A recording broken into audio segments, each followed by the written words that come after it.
What's up, everyone? It's your boy Jerome Parker, aka Master Shake here. And before we get started, I would like to remind everyone to hit that like button, tap that subscribe bell so you'll be notified when new videos are released, and it helps out with the YouTube algorithm to get my videos in front of a bigger audience.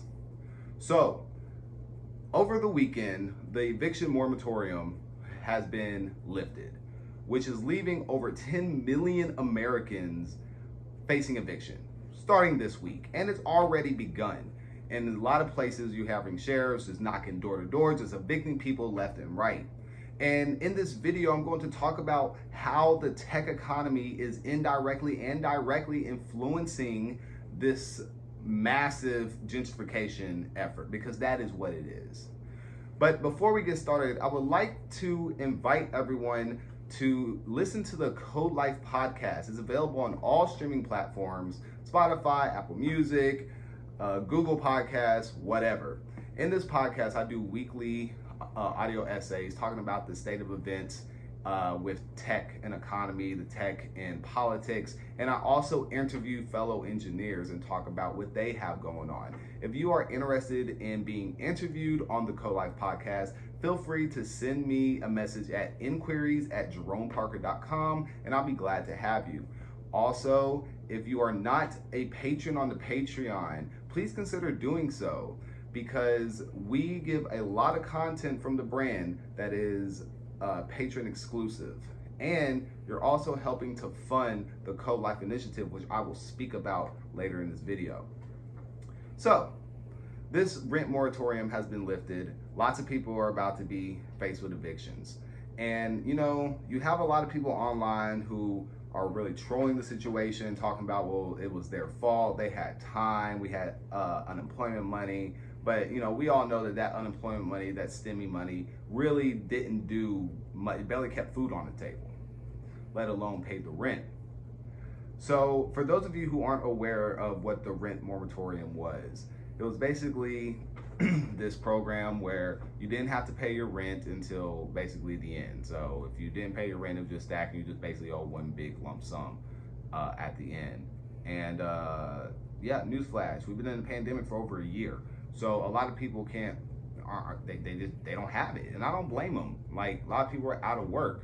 But let's dive a little bit deeper into what's going on and why I think the tech economy is kind of influencing this decision to drop it, and for legislatures to not really act on it in a way that many Americans feel that they should.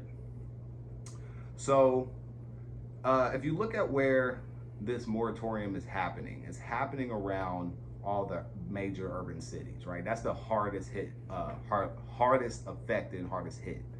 And and in that demographic, it is primarily Black and other minorities in poor areas who are being affected and facing evictions. Well, if you look at the trajectory of the tech economy and how it's growing, people are leaving California. They're going to places that have cheaper costs of living and cheaper costs of operation, such as Texas. You're seeing places in Florida, the Carolinas, et cetera, et cetera. Well, when these companies move, the engineers and all the other staff have to move with them. I mean, that's a hybrid variable, because a lot of this stuff can be remote, but it still is what it is. The workforce is typically going to move where the companies are located. So, for example, let's just take my city of Louisville, Kentucky. Microsoft is opening an AI hub here. There's going to be a bunch of computer scientists making six figures coming here. We have tens of thousands of vacant homes, and we still have people who are homeless, and people are facing evictions.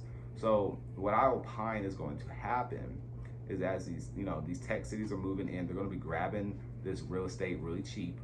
The engineers are going to move. These engineers are making high six figures. So what is that? They're going to buy houses and condos and stuff in the downtown area. What does that do to property values? Makes property values go up, which makes taxes go up. So the people who were there, who were non-technical or non-skilled laborers, they have to move further out in the city.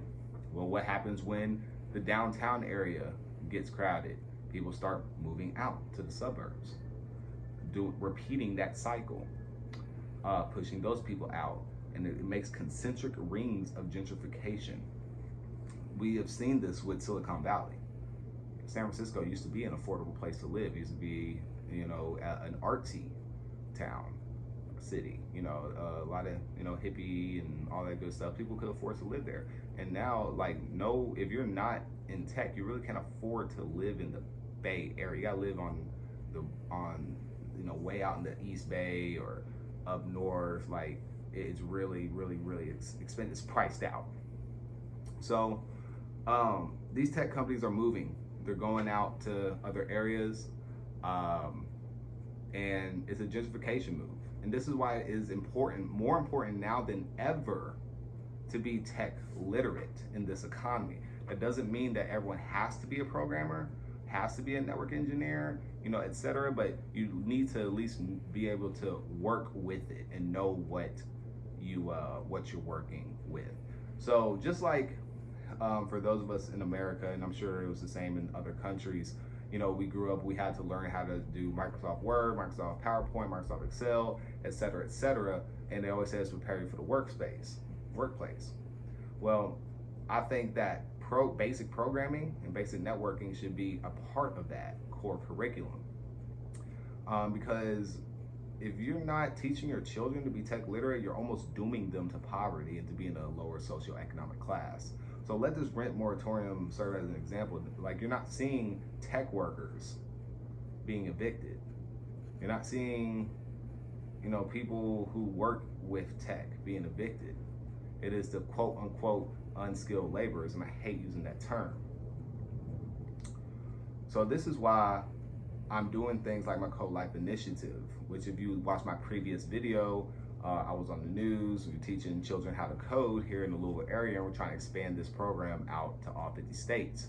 And this is why I am looking for patrons on the Patreon to help fund this. I want to change the landscape, change the narrative for this next generation, particularly the Black kids, the Black and other minorities who are historically locked out from high income careers.